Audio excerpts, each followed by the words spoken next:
We are live on Wednesday. Thanks, and welcome to Hump Day Hangouts. This is episode 192. I'm Adam. I am not drunk or on drugs. I'm just really excited to be here. So now we got that out of the way. You're a liar, Adam. No, because now I'm on the West Coast, so my schedule's all out of whack. So right after we get done here, I head out the door, beat the traffic, and go for a run out in the hills, and then come back. Yeah, so, that's his running in the woods that he always talks about. Running. Right. I'm so tired. Anyways, enough about me. Let's find out about everyone else. So on my screen, Chris, you're first. How's it going, man? Doing good. Good week here.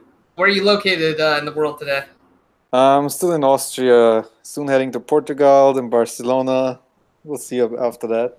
Nice. Nice. Hernan, how about you? Are you surviving winter?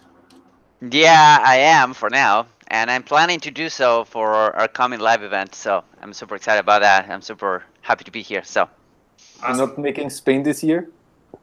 I don't know if we know. I mean, I don't think so because you know we have a date with a lot of people or potentially a lot of people in Washington D.C. So I'll get to that. A date with Destiny.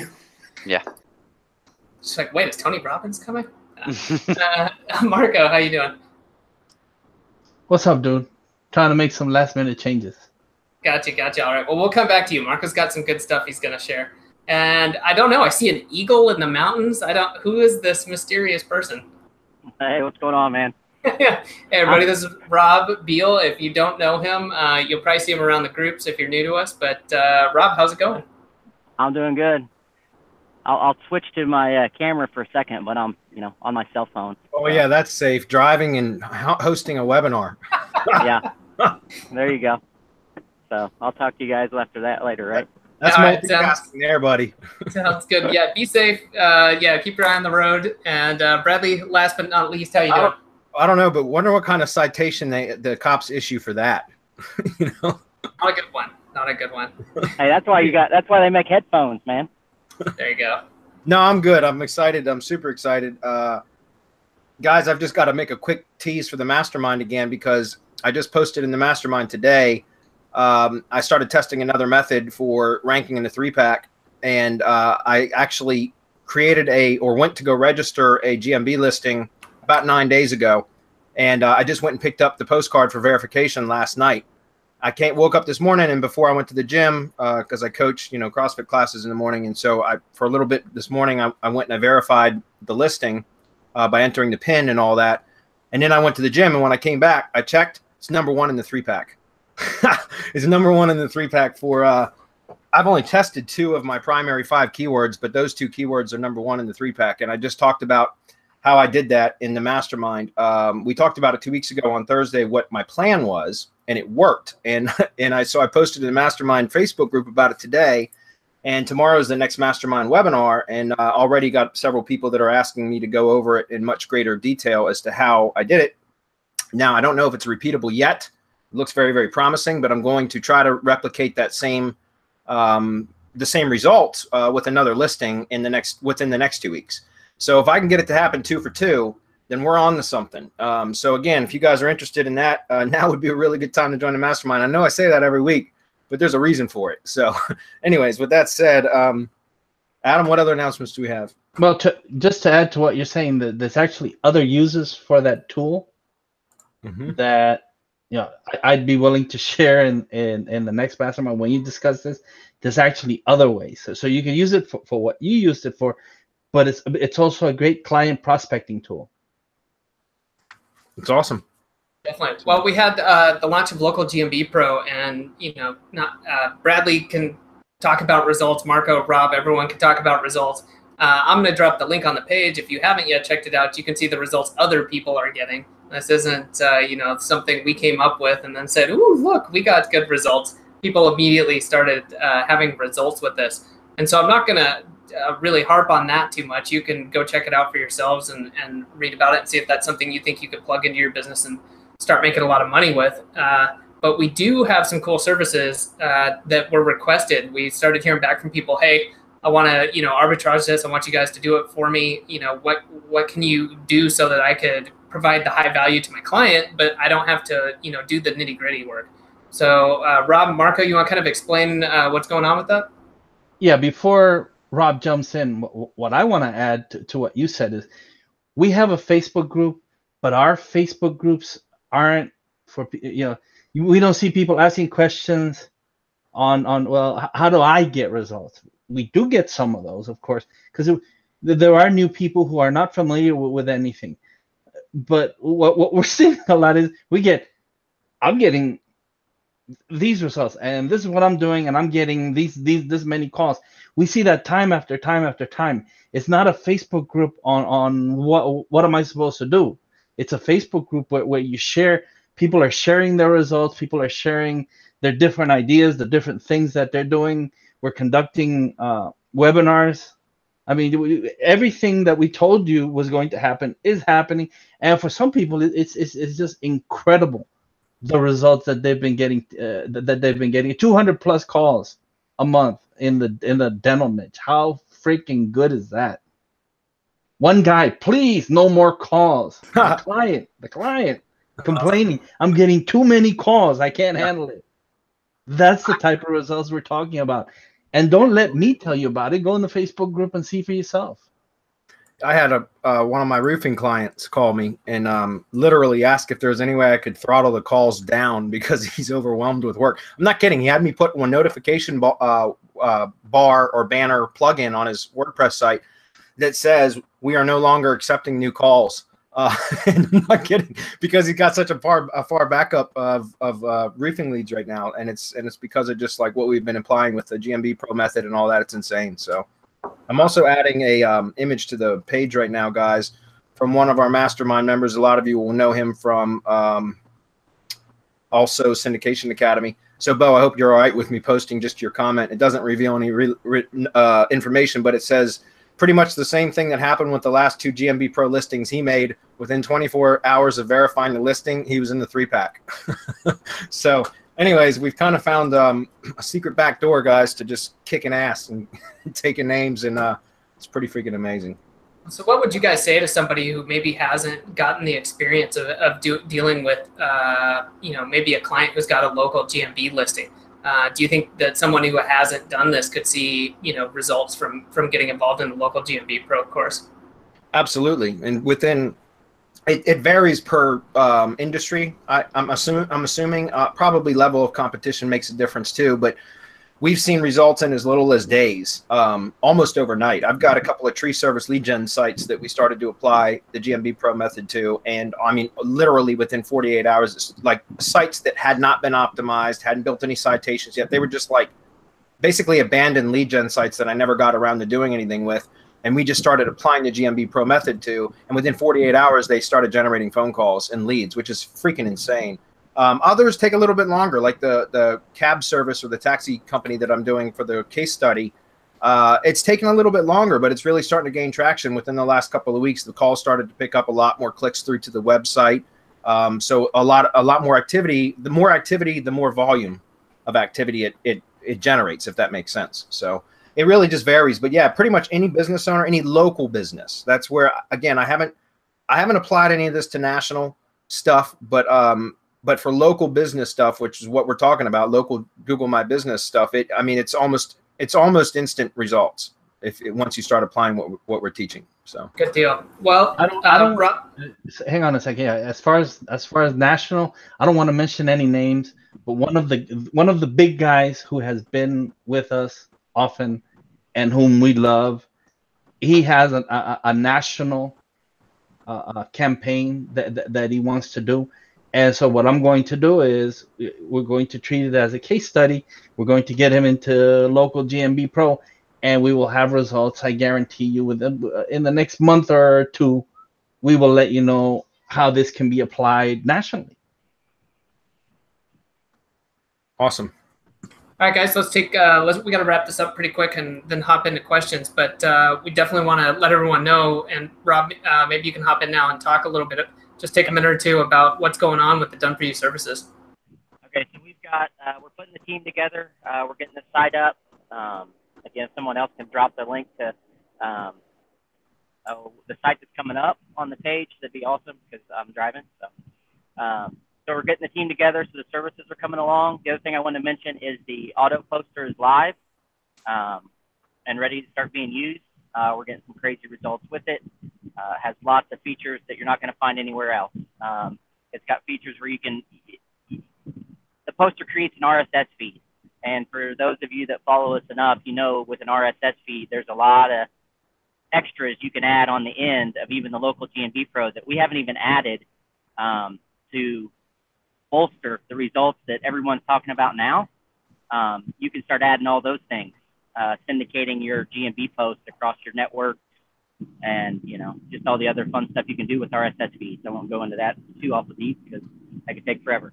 But then the other thing that is like super cool with this auto poster that we have is for those that are already doing syndication and doing blog content for their clients, we have a plugin that we're going to give away for free that you use that along with our auto poster, and you can connect your blog and create, just based on your blog, it'll post to your GMB. And Marco, I dropped a link in chat to you. If you could post that, that is an example post from a blog that was posted that went through syndication and ended up on the GMB site. So that's what it looks like using the WordPress plugin and the auto poster that we have that's now live and ready to go. And there's different, there's all kinds of other things that we can get into, but I just want to let everybody know it is live, it's ready to go. Go sign up and start killing it. Great. Looks like I'm getting a call in the middle of. There we go. Hump Day Hangouts. Awesome. So I dropped the link in there. So guys, you can grab your actual website's RSS feed. You can feed your posts, and then from your posts you can grab another RSS feed and go crazy. I mean, this is how insane this is. We talk about amplifying the message, right?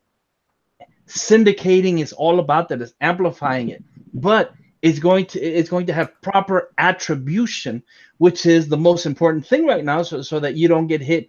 People are getting hit with or they're telling us they're getting hit with penalties, but I guarantee you don't have proper attribution. We have proper attribution. Everything is taken care of, guys.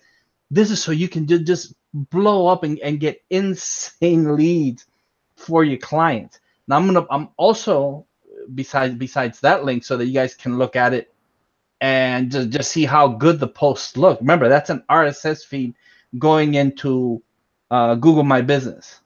All right, that's how great it looks. Now, let me also share our marketplace, because we have an MGYB. If you've been with us long enough, you know what that stands for. Marketplace. It's free to join, guys. Right now, what we're offering is Video Carpet Bomb. It's a service, where you can go and just literally find out where you can rank a video in a short period of time. We have a great VA. He's trained. It's ready to go. Go join.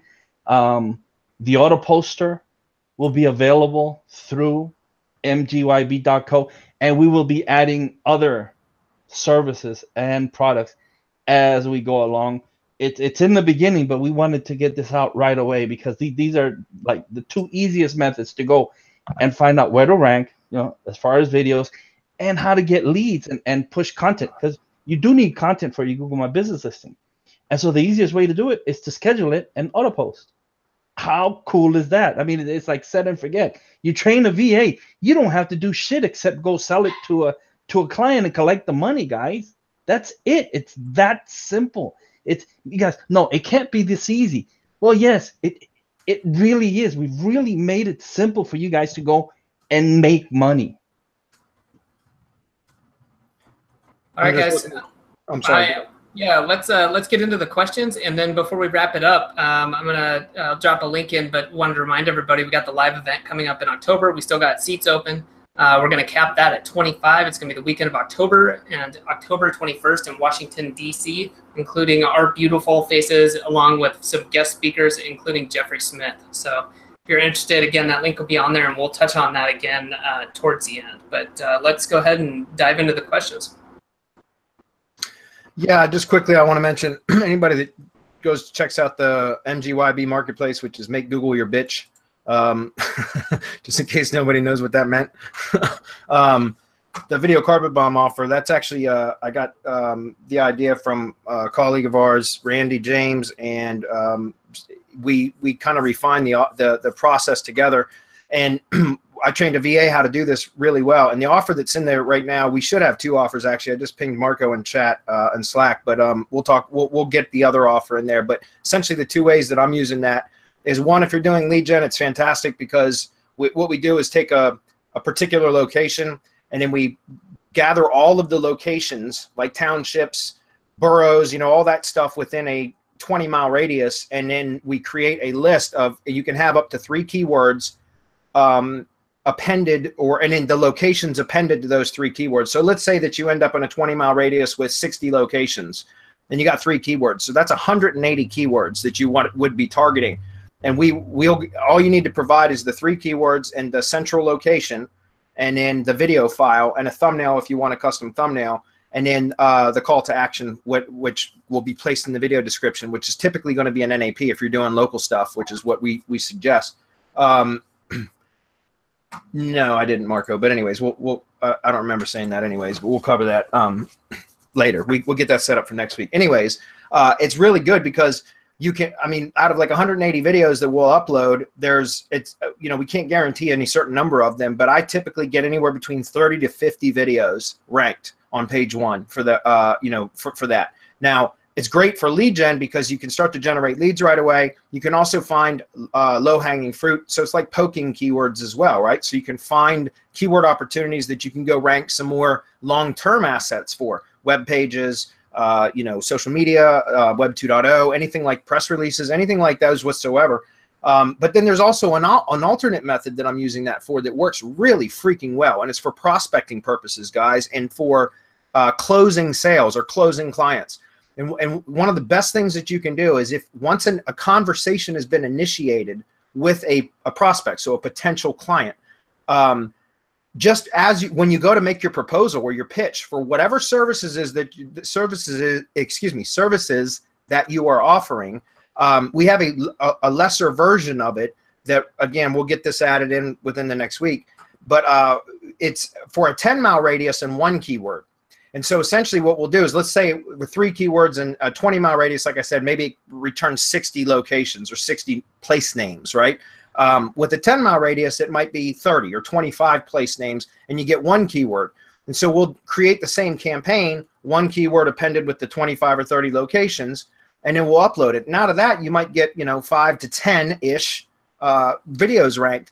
And it's going to be inexpensive. 20 or 25 bucks is what we're going to charge for that. So that when you're pitching the client on whatever, when you're, you know, giving them a proposal, you can also send them the results with their video, right? That you branded for them with their brand name, with their contact information, their NAP in the description, and you can use that as a deal sweetener for your proposal. And that works really, really, really well. I've used that method over and over and over again for impressing potential clients, so that when I go to, because think about that, how many companies show results when they present the proposal? Very few, right? Because who wants to do any work? But I trained a VA to do it, right? And so my VA, for me, the cost is a few dollars. I can have a campaign, a video carpet bomb campaign that I can submit with the proposal and say, look, just to show you that I know what I'm talking about and I can get you results quickly, I did this for you at no cost, and I included it with the proposal. And there will be a spreadsheet with the links and the keywords that it's ranked for, so they can go verify it themselves. And it's their brand name, their call to action, their contact information, and NAP on the video. So it's like branded for them. And I've gotten a lot of prospects and clients that have come back and said, oh, wow, that was really great. Thank you for doing that. Nobody's ever done that before. And so it works really, really well. So that's actually, you know, besides doing lead gen stuff or providing that as a reselling service for your clients, which you could absolutely do, it's also a great way to land clients and impress them. So definitely check that out. We'll get the prospecting plan for that put into the marketplace within the next week or so. Okay. All right, let's get into some questions. That one a little bit longer, but we had a lot of news to share. So All right. Let's see. Let me get this back up. Oh yeah, I love that GIF, by the way. All right. So first question, Richard, that was already answered by Chris. Chris reposted one from support. It looks like. Is syndication still relevant? This is from Renee Ward. I have your course from 2015. There have been so many SEO changes since then, 7 to 8 this year, and I was wondering if it's still worth the trouble to syndicate. Also, are there any negative repercussions since Google is so picky nowadays? No, Renee, it's absolutely still valid. Again, it's still the very foundation of everything that we do. Other than some of the newer stuff that we're doing with GMB that doesn't, you know, we're able to get results without using syndication networks, we still recommend that you use them for many, many reasons. Number one, syndication networks help to validate the entity, right? That's incredibly important, especially now, more so than it was in 2015 when we first launched the course, right? That really wasn't even much of a concern back then. Now it is.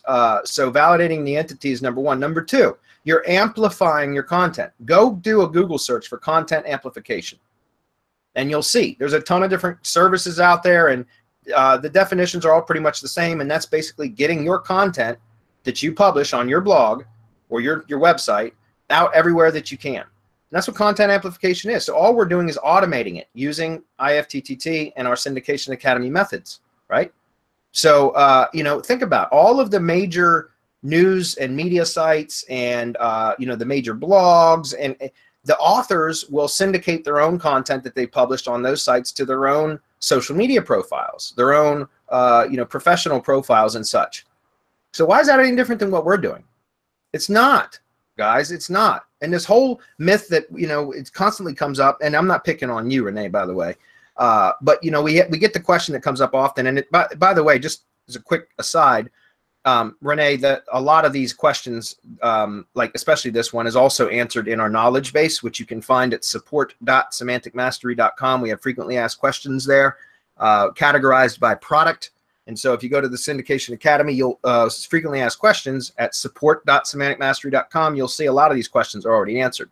But for the benefit of everybody here today, I'll go through it again. And that is when, you know, we get a lot of people say, well, what about duplicate content? Guys, duplicate content only exists when it's on the same domain.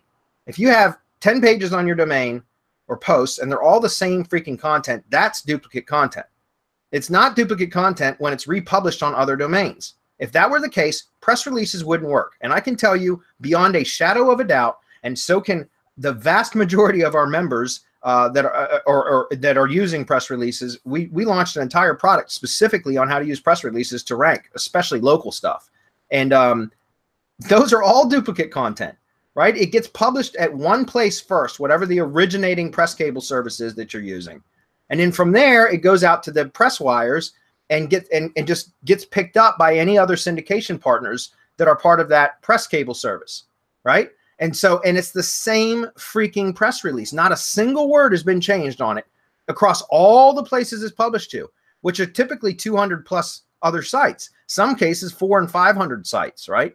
And it gives an absolute quick boost for ranking, especially for local stuff. And so if duplicate content was an issue, then press releases wouldn't work, but they work, and they work incredibly well. So my point is, no, guys, you're sharing your own content to your own branded properties, which is natural. It's normal. In fact, it's kind of expected nowadays, right? So no, there's no negative repercussions. Where the negative repercussions come in is when you start to try to game the system and add a whole bunch of like persona-based networks and secondary syndication networks, and you don't take steps to mask or reduce your footprint. There is no footprint when we're syndicating to branded properties. In fact, we are claiming our footprint. We're literally posting a flag up and saying, hey, come check us out. This is our content on all of our sites, right? So we're actually literally broadcasting our footprint to our own branded sites. But when you start to syndicate content, the same content to other networks that have nothing but your branded content on them, and they're persona-based networks, now that's clearly to manipulate search rankings. And that can cause problems. However, we teach in Syndication Academy also how to reduce that footprint and still have effective secondary syndication networks. I don't typically recommend that. It depends on how many sites you're managing. If you're just managing one site, it's a great strategy. If you're managing a dozen sites, it's not, because it's a lot of work and it's a lot to maintain. So again, we cover all that stuff. Since 2015, there have been many changes. In fact, that's why Syndication Academy 2.0, which is what we're in currently now, which was launched, I think a year and a half ago now. I think we're on update webinar 22 or 23, so it's almost 2 years now. And we update it every month. So again, there has been changes, but you know, we stay on top of it. In fact, our guest that's on today, Rob, he's actually going to be taking over the Syndication Academy update webinars and here soon, in the near future. He's going to be taking over handling and hosting the Syndication Academy update webinars. So anyways, I promise not to do those from my car too. How about that? Yeah. God, I hope so. So anyways, Renee, I would encourage you to come check out Syndication Academy 2.0. You could still take the training from 2015 and adapt it to today's current standards. There's no question. You might have to do a lot of trial and error to figure it all out, or you can come join Syndication Academy 2.0 and it's all laid out for you. Okay. Or better yet, you can just, you know, another alternative would be for you to just buy done for you networks, so that you don't even have to bother with it. Just use the networks, right, to your advantage. Okay, Paul's up. He says, hey guys, I would like to know what is going on with Blogger. For weeks now, when you go into Ifttt to connect to Blogger, Blogger won't connect. If and when Blogger does connect, the recipes won't work. Well, Paul, that would actually, like, first of all, I rarely ever go into Ifttt and connect stuff anymore, because, you know, again, we have a ton of virtual assistants that do all that stuff for me. So I can't confirm that, like, I'm not saying that what you're saying isn't true, Paul, but I haven't experienced that problem myself. And I haven't heard anything like that coming from our build team either. Not that I'm plugged into the build team all the time, but typically it goes through the support channels and ends up in my lap when it comes to the Syndication Academy stuff or Syndication Network stuff. And I have not heard that. So I don't know if it's a specific issue with you, Paul, or your Blogger account or whatever. I don't know. Have you tested? First of all, I would ask you, have you tested other Blogger accounts instead of the one that you're talking about here? Yeah, it might be like an isolated issue. If it's not a non-isolated issue, in other words, if this issue is across more than one Blogger profile, then I would reach out to Ifttt support and ask them what the problem is. Because again, I don't work for Ifttt. I just learned how to use the shit out of it for my own benefit, right? And then taught you guys how to do it. So, but again, I would contact Ifttt support and ask them specifically, because they would be much better and give you much quicker reply than I would. Okay. However, that said, I have put that already on my list, because I saw your post earlier today, Paul. So I put that on my list for the next Syndication Academy update webinar to test and see if there's an issue. And if so, try to find a workaround, right? That's typically what we do, guys. Remember, I do not build networks anymore, really. I very rarely ever do that, because, again, I've trained so many damn VAs to do it, I don't have to. And so I don't get to experience these issues until it's brought to my attention. But then when you guys bring it to my attention, or if one of our network builders brings something to my attention, then I put it on the list for Syndication Academy update webinar. And then I go in and I test, right? I go in and I try to find a workaround. See, first confirm if it's true, then try to find a workaround. And if I do, I let you guys know. And if I don't, I'll let you know. Either way, I'll let you know. And that's part of the Syndication Academy updates. So, Rob, just so you know, it's probably going to get dumped in your lap. But there you go. I figured. So put it on your list, Rob. Play with Blogger. But just for that, let's just check one thing. Now, I don't know if existing, let's see, if existing sites are having the same problem, or existing networks. Probably not.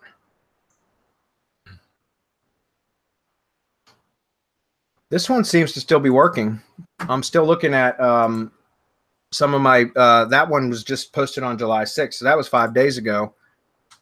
So yeah, I don't know. It looks like I've got a ton of, syndication networks, and the one that I just picked up looked at, it looks like it's syndicated just 5 days ago, which was, I think, the last time. I have a VA that does the videos for my clients, and that was one of the videos that was done, one of the rep videos. It's David Sprague's product. And it looks like that one was fine. So again, Paul, I'd say it's probably an isolated issue, but if it's not, just contact Ifttt support. We'll look into it though. It's on the list. Okay. Also, when you go into settings under post and share, you can't turn on the auto share to G+ page. Are you guys having the same issues? Don't worry about it, Paul. Google Plus is dying. They are literally, they've already dug the grave, and it's, you know, it's halfway in the grave. It's about 3 feet underground at this point. I'm not kidding you. Google Plus is dying. That's why any of you guys that probably within the last couple of weeks, many of you have probably received notifications from Google Plus saying that they were going to delete your page because it hasn't been posted to in a while. If you have any pages that haven't been posted to in a while, that's just more evidence that Google is absolutely removing Google Plus from the Google ecosystem, which I never thought would happen. I honestly didn't. I mean, I remember years, people have been saying Google Plus is dead for 5-6 years. And 5 or 6 years ago, I used to think, no, there's no way, because remember, they integrated Google Plus. Google did. They forced everybody that used Google products to be on Google Plus, and it was so much a part of the semantic web. What Google's version of the semantic web was, and the reason why is because it was a identity validator, not an entity validator, but an identity validator. Does that make sense?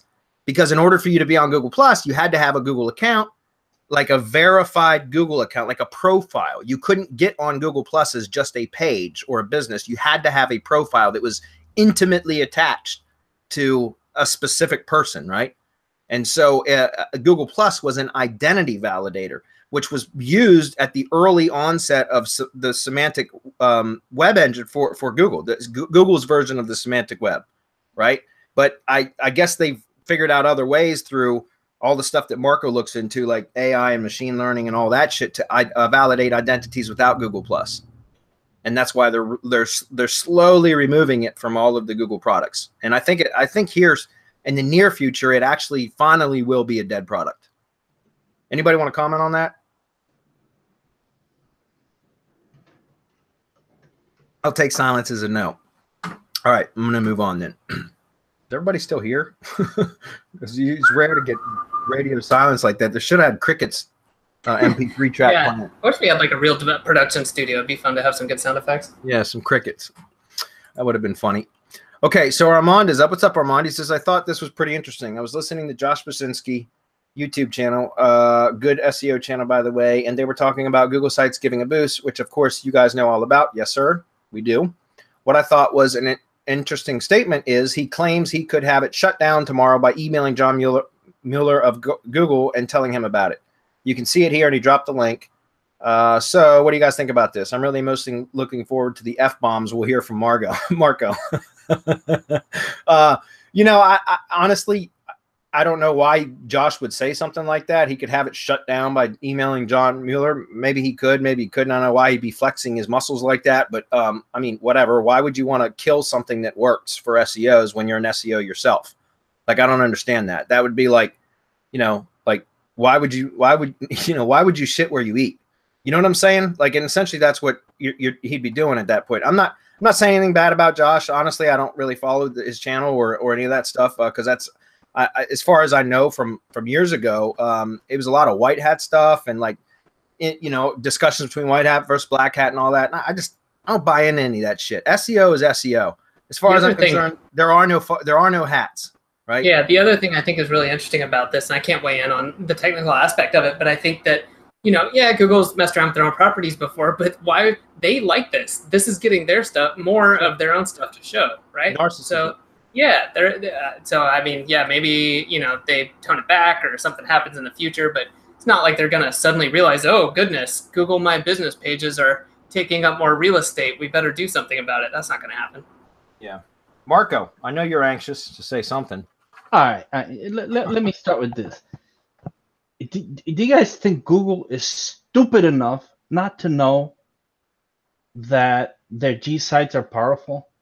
Do you think that they don't already have enough fucking stool pigeons telling them that it works this way and that it's pushing a lot of juice and that it's pushing their property? Do you think it's not already happening? I don't want to mention names, but snitches get stitches, and if he wants to go that way, he's a fucking retard, because he's done a whole bunch of dirty shit. I mean, Josh goes back to days when I mean, the crap that was being done he was at the forefront of that shit. So I don't know what the fuck he's talking about. What all of a sudden he turned. He's an angel now. He doesn't do shit. Well, fuck you and fuck John Mueller. This is Hump Hangouts. Google. I don't give a fuck, man. These fucking people, they piss me off. Fuck him. Fuck John Mueller. Fuck them all. We're gonna keep doing it. We'll do it as long as we can. And if they take that away, we'll just find another way, like we always do, man.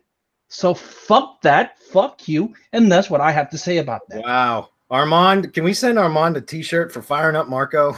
Yeah, Armand, hit us up in support. Also, I was going to say hashtag POFU. Wow. Okay, Armand, since you fired up Marco for the day, you want yourself a t-shirt or a hat or something. So contact support@semanticmastery.com and we'll send you something. This is good. John just wrote on the page. He said, how do you really feel, Marco? You're right. I was going to say, guys, we're not setting a precedent here. Please don't intentionally try to piss Marco off just so you can get free stuff. Hump Day Hangouts will begin the downward spiral really quickly that way. So Jim Wells is up next. He says, howdy, SM gang. Thanks for the recommendation on Google PVAs last week. You're welcome. So that's Metro Biz. Yeah, he's great. In fact, he actually, Jim, I guess you contacted him right after Hump Day Hangouts or shortly thereafter because he pinged me on Skype and said thank you for the recommendation again. So absolutely, he's a good guy. Anyways, number one, he says, do you have any recommendations for planning and tracking Web 2.0 syndication networks? For planning and tracking, I use mind mapping software for general plans. Well, I mean, we have a network monitor. It's servspace.com, Jim, or if you were unaware of that. I don't know if it has a visual editor, like a visual tracker. Adam, can you comment on that? No, if it continues to grow, we might build something out. But yeah, it's, you know, you just copy paste your info in and, you know, it does its thing and monitors in the background so you don't have to. Yeah.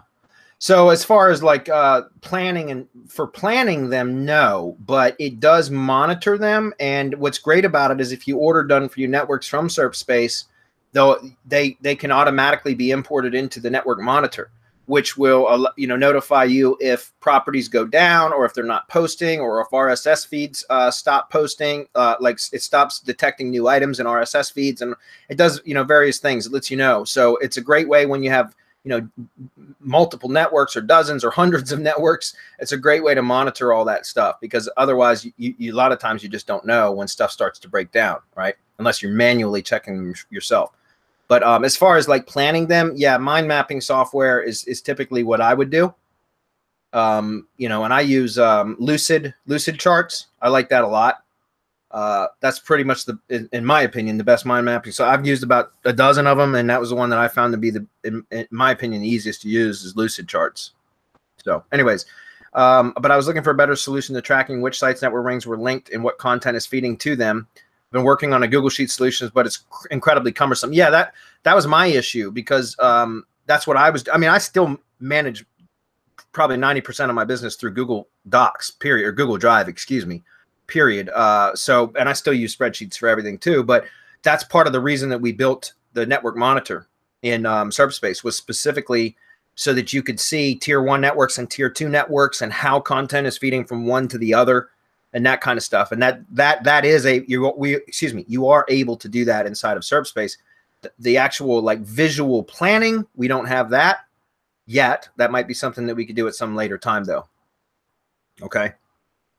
All right, number 2 is what's your opinion on the number of Google sites to use for each account? Is there a limit to how many you place on each one? I think Peter Drew mentioned using 8 before moving on. Yeah, I typically don't have more than a couple to up to 8. If I'm using Peter Drew's Google Sites generator software, then that specifically, yes, I'll use 8 Google sites, or I'll use a Google site with 8 pages, which is what he recommends. And it's his software. He's tested the shit out of it, and so is all his beta testers and all of his members now. And so if that's what Peter Drew suggests for using that, then I think that's a good suggestion. I trust his judgment, because he does a lot of testing. So, but as far as the methods that like for RYS methods, I'll leave that one to Marco. But typically for my RYS drive stacks that contain a Google site, which all of them do, I think it should be standard operating procedure. When you buy a drive stack, you buy the add-on GMB, or excuse me, the Google site, G site, right? Because to me, it's really an incomplete. I mean, the way I look at it is I use the Google site as like the linchpin of all of for the drive stack. For like that's the main point that I drive all the relevancy from the drive files to the Google site, and then I use the Google site to push relevancy to wherever I want, right? And that's, so again, I think those should be the same. As far as that, typically I only have the one drive, Google site in that drive stack account. But you know, typically, like I said, I usually don't have more than 8, and I usually only have between like 2 to 4 really in any one account. But Marco, what are your thoughts? I don't know anything about Peter Drew to comment. I can only comment on what I do. Okay. And it's one main stack with the script plus G-Site. I mean, you're killing half the power or more if you don't push the all of that power to the G-Site and then that power to wherever it needs to go. It defeats the purpose of everything that we do if there's no companion G-Site. Now, right.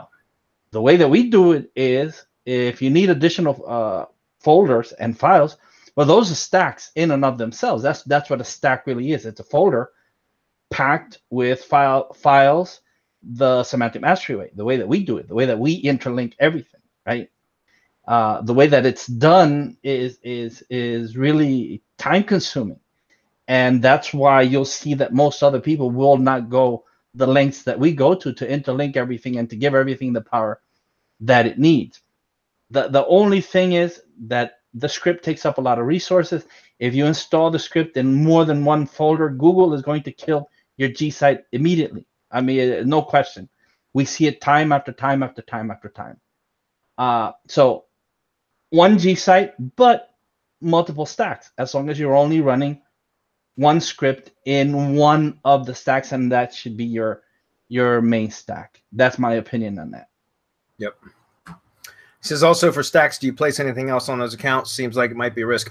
I've used some of my drive stack accounts, the Google accounts, for like creating blogger accounts is like another syndication point and things like that. So I mean, typically I don't see there is a bit of a risk because but I mean, I don't think I've ever had a drive stack terminated, like de-indexed or terminated from Google. I don't think I've ever lost a Google account that was specific for just a drive stack. So what Marco says is true about the script, and I've had that occur, but not when I'm just doing what Marco said, which is, and in fact, a lot of the Google sites that I end up with the drive stacks, like I don't even sometimes use the scripts on them. Like it's just everything is static once it's built out. And again, I haven't had any issues with that whatsoever. The only time I've ever had a drive stack account terminated is when, like Marco said, I've had that when the script overburdened the servers and then they terminated that. They killed it.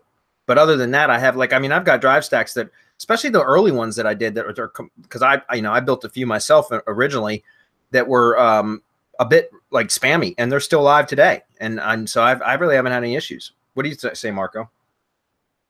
Again, yeah. The only time that we've had issues, that we've had stuff killed off, is when we overburden Google. Google doesn't like leeches using their resources for free. If you pay them now, you can get away with a whole lot of stuff. If you go through their API, you can get away with a whole lot of stuff. If you go through G Suite, you can get away with a whole lot of stuff. But if you're starting off free, don't overburden Google. You could do other stuff in there. There's no reason why. And as a matter of fact, it helps to validate. Again, you mentioned identity, but not only the identity, the entity. The entity is alive and well, and it's a living organism within this the Gmail ecosystem. Let's call it, right? Yeah. So yeah, that's what I would say. Okay, great question, Jim. You, as always, man. He's always posting really good questions. So hey, something else to throw in there, Bradley? I'm sorry? I was going to throw something in there also. I think Please. people lose sight of just the fact that Google, they developed Drive and the Google sites and all that stuff to be used by just your standard everyday people. We're just using it in a different manner, but we forget that Drive is used a ton at all the universities and the high schools and all over the country, at least in the States.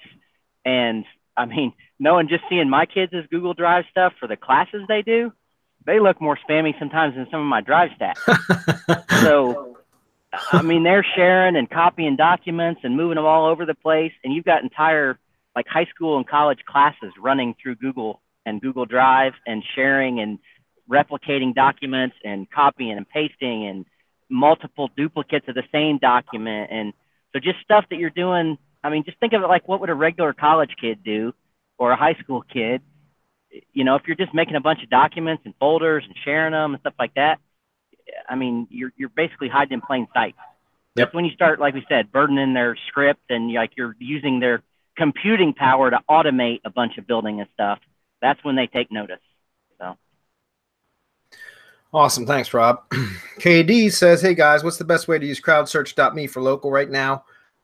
I bought it through a link Hernan sent to your future SEO click-throughs page, but then I saw your post here a couple of weeks ago, and where you will not be implementing apps like that for GMB or money sites as they've been flagged. Yeah, that's true. Now, don't get me wrong, guys. It still can be used. I just think it's been deprecated quite a bit. I know it has, because I used to use the shit out of it. I promoted crowdsearch.me for a solid 2 years because I used about 50,000 credits per month. I'm not kidding, because it worked really, really well. But as everything that we do in SEO, it became saturated, and other products and services, PandaBot and, you know, a bunch of other ones popped up that started providing the same. Serpify's one, another one's, I think, I don't know. There's a ton of them. I actually did a case study test on those too, by the way. We tested like 4 of them. Another one is John Luckenbacher's Rainmaker. We got, I don't know, there's a bunch of services like that, and I've done case study tests on many of them, and found and I didn't even start the case studies until after I realized that they weren't working as well, right? I started to see less and less results from using them. Okay, so but I'm not saying that there's not still a place for it. I just don't bother with it because it has become so ineffective that it's not worth the trouble or the expense. When I can get much better results by setting up other campaigns or using like YouTube, for example. And I've talked many times about how to drive cheap traffic from YouTube, which is verified, like real people, right? And so, and you can accomplish a lot of the same thing using traffic from YouTube. You can also hire microtask workers, and although that's not as effective as it used to be either, for reasons of their search history and stuff like that. Like essentially, remember, guys, Google keeps a profile of everybody, right? They built like a profile of Google users. So anytime you're using Google and you're logged into an account, they're tracking what you do. They're compiling a history of your browsing history and the types of content that you look at, the types of searches that you do, the types of websites that you click on and interact with and engage with. So Google creates a profile for each user. And so even now when you hire microtask workers and you tell them to go to Google at google.com in the US, right, and search for a particular keyword, and then go find your listing on page 1 or page 2 or whatever, all the way up to page 10 if you want, whatever page it is, then click on it and then find the 3rd word in the 4th paragraph and copy it and paste it into the answer box for the microtask dashboard, right? So that way you know that they did. And why do you do all these things with microtask workers? Think about that. You tell them to do a search and a click. That's what we call CT spam or click-through spam. Right? So that's a signal to Google that somebody searched for a keyword, then found your listing. Then you ask them to find a particular word or a phrase or a sentence or something like that on a page that's buried somewhere in the middle of the page. So they have to spend some time searching for it. That's time on site. Or you can tell them to click through to another page, which is engagement, time on site, and also another click through, right? So there's a lot of different things that you could do to tell microtask workers. But the problem occurs and why it's becoming less and less effective is exactly what I just mentioned. Because if a microtask worker is doing multiple searches per day for random shit all the time, then Google's going to build up a profile for them of, it's likely that they're microtask workers doing CT spam. I mean, think about it. Like, Google's not like they're not an idiot, and neither are their AI. Their AI systems aren't stupid either.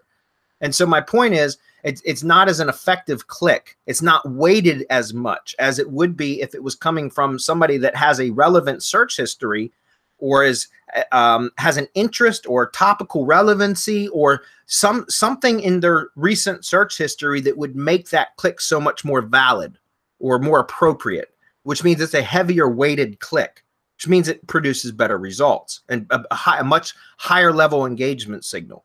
And so that's where I'm talking about crowdsearch.me. You got to think about that, guys. Those are bots.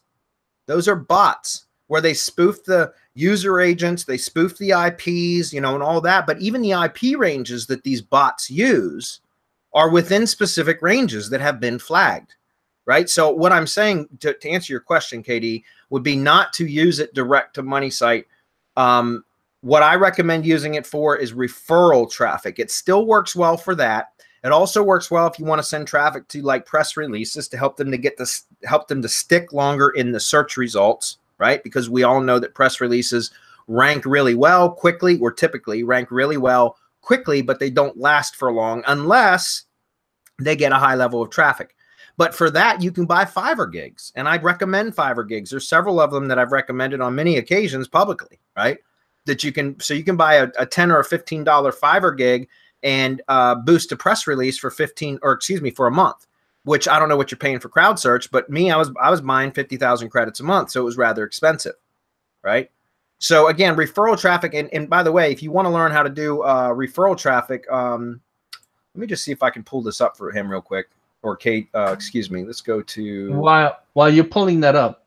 Okay. I'd also like to mention the mgyb.co marketplace. We have real YouTube views, and you could add a call to action where you send people to your website, and you can't get anything better than a real person watching a YouTube video clicking through to your website. I mean, that's absolutely the best thing that can happen for your website, because the referral is YouTube. That's the referral. Yep. I just want to see. Here's another one. I'm going to drop each one of these links because I've done extensive training on that as well. So stand by for just 1 minute. This is the. When you get okay, yeah, this is the one that I wanted to share. Okay, I did this. Look when was this published? September 26, 2015, guys, is when this was published, and it's still valid. It's still relevant. This video. This is how to set up, and I did it with Jason Johnson of the Sindwire Black Facebook group. Anyways, this again, so this is almost 2 years ago, or 3 years ago, excuse me, and this is still valid for a good way to use crowd search for referral traffic. And then there's also probably a Hump Day Hangouts clip here too that I could post, but it's probably, look at that, that's awesome. That's from Fist Fight, Wayne Clayton. That's awesome. That was a funny ass movie, by the way. I thought that movie was hilarious. Referral traffic. That should say snitches get stitches, bitches. That's Ice Cube. That's a funny ass movie. Anyways, we got to keep moving. But yeah, I'm sorry about going so long on the crowd search thing, guys. But that's a great question though, KD. Yeah, I don't recommend using it so much anymore unless you're using it for very specific purposes, because there are alternate, better ways to get traffic and real traffic too. Okay. Okay, Peter from Poland. Can you define PageRank and its importance? And is it as important as domain authority? Honestly, I'm not going to take the time to define PageRank because it's a metric that we don't have access to, and we haven't for years. So it's really no sense in me even trying to, I mean, honestly, Peter, I'm not trying to, your question is still a valid question, but is it as important as domain authority? No, because I don't care about any of those metrics anymore. I stopped caring about proprietary third-party metrics several years ago, at least 2 years ago. I honestly don't care about trust flow, topical trust flow, domain authority, page authority, domain rank. I don't give a shit about any of those. Honestly, I don't care, because we're able to get results whether the metrics say we should have results or not. We focus on relevancy, traffic, and authority, right? ART, which is what Marco always talks about. Marco, what does ART stand for again? Activity, relevance, trust, and authority. Activity Boom. On the link, the relevance on the link, both destination and the origin, and then the trust and authority, both of the destination and the origin of the link. There you go. But Boom, but to be clear, we're not talking about domain authority when when we say authority, we're not saying domain authority. No. Right. It's whether it's authoritative to Google. That's right. That's all we care about. And that refers back to PageRank. And again, yeah, I'm not going to get into that. I will say it's alive and well. It's part of the greater the ranking score algorithm. First, it gives you a page rank, then you get an overall ranking score. That's what that's about. It's alive and well. We don't give a shit because we trigger those the semantic mastery way. That's right. And guys, I just, again, when you rely on third-party metrics, they're not always accurate. They're not accurate, guys.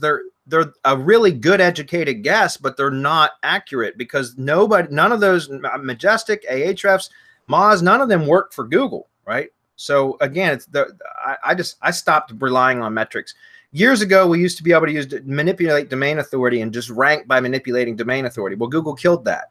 It's no longer, unless you're like above 80 or 85 domain authority, it's really difficult to manipulate domain authority for ranking purposes anymore. So again, we just stopped worrying about it. So good question, Peter. But I would say focus on ART instead of working on third-party metrics. Okay.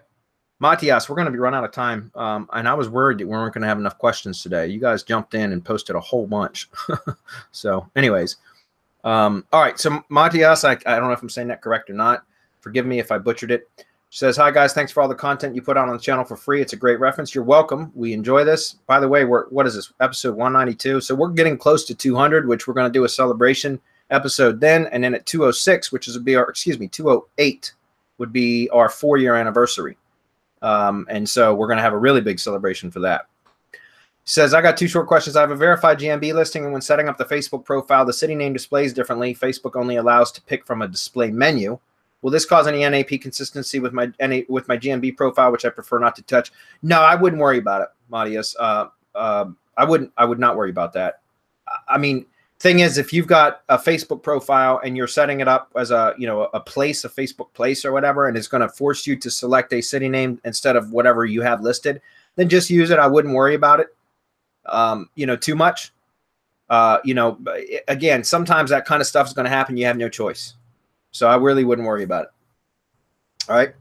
Let's see. Or should I hide the address in Facebook? I would. I mean, like, unless it's if it's a storefront and you want people, because remember, there is a lot of people that use Facebook for finding local businesses and stuff like that. And so if you've got a point of sale, a storefront where people come to the business location, then absolutely I would want to have that listed, because otherwise you may lose customers. You may lose customers for an SEO benefit. Does that make sense? And I don't think that's right. You should be focusing on generating customers, not just SEO, if that makes sense. I know they go they kind of work hand in hand, but there is traffic on Facebook. There's no question. So I would rather have that displayed. If it's a service area business, then yeah, you could absolutely hide it, right?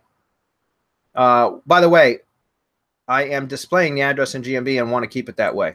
Well, just remember, if you're in Google My Business, it's a service area business where you serve the customers at the customer location, and the customers do not come to the business location. Then as per Google's terms of service, Google My Business terms of service, you should check to hide the address. Okay, you should only be showing the address if customers come to your business location. Period. All right, so just keep that in mind. All right, number 2, for the same listing, I have a TLD, so top-level domain website, but I've also created the internal GMB website. Is there any way to index the business.site without setting it as the main website in my listing? Marco? Yeah, I'm going to tell him to come to the Facebook group, and I will answer this question directly. I won't answer it here because this is stuff. There's something really special about that Google business site that I won't get to in here. It's information only for those people who paid for the course. Sorry. Yep, that makes sense. So sorry, but that makes sense. That's one of the insider secrets of that course. So, Anthony, Mastermind versus RYS. I believe I need to learn more about where to sell this stuff. I have a pretty good product, but no community to learn more about how and where to implement. Makes sense. All right, I'm going to give you my opinion, which would be the Mastermind, only because RYS is specifically about RYS and its methods, where Mastermind is all-encompassing digital marketing, training, and education, as well as business building, mindset, all kinds of stuff, motivation. There's small group masterminds. Mastermind is like it encompasses so much more than just a specific method. I'm not saying anything bad about RYS. RYS is freaking awesome, guys. It kicks ass, but it's about a particular method. Mastermind is more about building your business, period. I mean, and that's not just marketing, it's everything included. So that's my take on it. Anybody want to say otherwise? No, I'm the co-creator of RYS Academy Reloaded, and I totally agree with you. Mastermind first. You'll get a discount for RYS Academy, but I would also tell you to pick up Google like local GMB Pro. If he's doing local. Because yeah, even if it isn't, because that's going to help him with his entity and brand plus keyword recognition. As I said, I'm starting a national campaign that I'm going to be working on, and I'm going to show how this shit works nationally, even though it's you might have a local address. Okay, I'm going to stay for about 5 more minutes, guys. If anybody needs to bounce, please feel free, but I want to try to get a couple more of these. John, it looks like you and Anthony got the same memo today, apparently. Unless it's John posting the same question twice or Anthony posting the same question twice from 2 different profiles, one or the other. Anyways, Mastermind versus RYS, I believe right now I need more of a community than another tool. Well, neither one is a tool. Both Mastermind and RYS are communities. RYS is also a particular method, but it's not a tool, right? I need to see how others are working and where they're going. I love the special offer case study. That's the kind of insight community I feel to get a breakthrough. Makes sense? Yeah, it absolutely does, John. And that's what the Mastermind's all about. And again, don't get me wrong, RYS also has a community because we have a Facebook group for that. And Marco and Rob are very active in there. I'm not, because that's their baby, right? But Mastermind, that's, again, I'm not, either one is good. Or they're great, really, but Mastermind, again, is all encompassing. It covers so much more than just digital marketing or just SEO, right? It covers a broad spectrum of topics and business related topics. Okay. I would say from hearing the question, I would mimic what both you guys said and Mastermind first. Go out and make some money, and then you get a discount on RYS to back it up, and then just help take your business to the next level. But overall, Mastermind. Thank you, Rob. And guys, don't forget, when you join the Mastermind, all of our other products you get either, if they're under $300, you get them for free. If they're over $300, you get a 30% discount. You get first access to all of our new products or new done-for-you services. You get first crack at them. We bring beta testers in for all kinds of new stuff all the time, guys. Mastermind is my baby. it's all of our baby. It's Semantic Mastery. But what I'm saying is, like, that's where my heart lies, is with Mastermind. There's no doubt. Yeah, okay. For sure. If you come and immerse yourself, you will change your business. That's it. Period. And Wayne was picking on you, Rob. That's good. I got thick skin. That's Indiana, boys. John says, why bother with the short URL? Seems like a lot of work for something no one else will see unless getting stats from someplace like Bitly, which had its own problems. Not sure what you mean for that, John, unless you're talking about the short URLs from the GMB post from this. That's what Google gives us as a short URL now for the post, the share URL. That's what they look like. If that's what you're talking about. If you're talking about like Bitly links in a GMB post, I know some services auto add link shorteners for any links. Like, for example, Sendable, which turned out to be shit, by the way. I know I talked about it because I had good prompt. We've got our own GMB poster now, so I don't recommend using Sendable anymore anyways. But before our poster was ready, I was using Sendable for GMB post automation and scheduling. And I trained a VA to do it for our client work and stuff. And essentially, after 100 GMB posts, you can't use Sendable anymore for clients.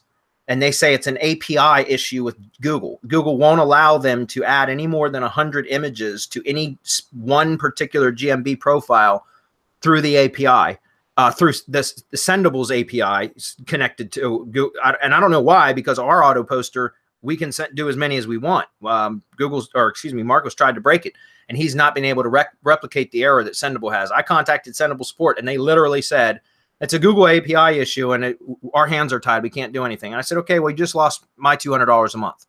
I was paying him $200 a month. And I said, well, you just lost my $200 a month because this is an absolutely useless service. So anyways, that's how I really feel about Sendable now. It's garbage. And if I may, ours starts at $37 a month. Yep. So there you go. Yep. And again, they should put that shit on their sales page. API limitation. Notice you can only do 100 posts before it breaks. Like, I mean, think about it. Why would somebody sign up, take the time to learn how to use a particular platform, integrate processes into their business, which is what I did. I created process docs and all that shit for my VAs, spent all this time developing this out. And then within 2 weeks or 3 weeks, we hit the API limits. It's like, are you kidding me? That's just a complete waste of time. So anyways. Well, and then to add to ours too, you know, I talked us into, you know, if you want to go sign up and try it out, you can get like 5 free posts just to try it. After that, you got to move on, but you can, you know, get in there, see what's available, and try it. And you just sign up, get your email, and you get 5 free posts to try it out. So I highly suggest you try it out because the power is there in the RS feed in and out. Our RS feed out even has, I mean, it's been tricked out semantic mastery style. We've created our links back are 301s, not the standard 302s that you typically get from the API. So yeah, we push power, man. And I'd like to just give a shout out to our programmer who has just been kicking ass. He's the one, you know, Rob tells him we need this, and the guy just gets it done. And you know, once you get hooked into a really good programmer, you know, all limits are off. That's right. The sky's the limit with what we're going to do with this. So, and right now, you know, it's at that price. So jump in, you know, get in where you fit in, as I usually say. Yep. And love the comments here, guys. We're done with questions, so we're gonna wrap up. But I just want to give a shout out to each and every one of you. First of all, like, I love the comments about Marco's rant. That's great. So in Armand, like I said, hit us up on support. We'll send you a T-shirt or a hat or something. There it was, Armand right there. And then Dominic's awesome. He was in we just talked about Mastermind, and we have small group masterminds where Adam set up a survey form, and Mastermind members go in and fill out the survey form, and then Adam pairs people up or matches a small group of people that have like or similar interests up for small group meetings where they'll, like, accountability groups, which is how we got started at Semantic Mastery. This is how my partners and I got started, was because of an accountability group that I founded. And they all joined, and that's exactly how we got started. And here we are, several, 5 or 6 years later, right? And Dominic was in my small group. The first small groups that we did, Dominic was in mine. Great guy, sold a brick and mortar business to go into lead generation and SEO for his brother's remodeling business, which is fabulous. Like, sold his own brick and mortar business to be able to get into full-time digital marketing, which is amazing. And I think so. Dominic, shout out to you. That's awesome. Jim Wells, again, thanks for your questions, and please come join the Mastermind as well. And John, looks like you're about to join the Mastermind. That's fantastic. See, you bought some of the other products. You could have gotten a significant discount. Sorry about that, buddy, but come join us now, because it won't be the last product we relaunch either. Okay. And John, just hit me up in Facebook, in the Facebook group for local GMB. And we'll work out on how to make it all work for you, so that you can start making money and start buying more of our shit. Our shit works, man. Yep. I mean, there's no question. It works. All right. Thanks, everybody, for being here. Everyone else bounced. It's just the true diehards still here. It's Marco, Rob, and me. All right, guys. We're going to wrap it up. We got a problem. Yep. And might I add, before we go, that I actually bit my tongue with what I really had to say. I was, anyway, I bit my tongue, guys. We're going to put Hump the Hangouts on a 3-second delay. Yeah, that was that rant earlier from Marco was him that was a restrained Marco rant. It was a restrained rant. All right, guys.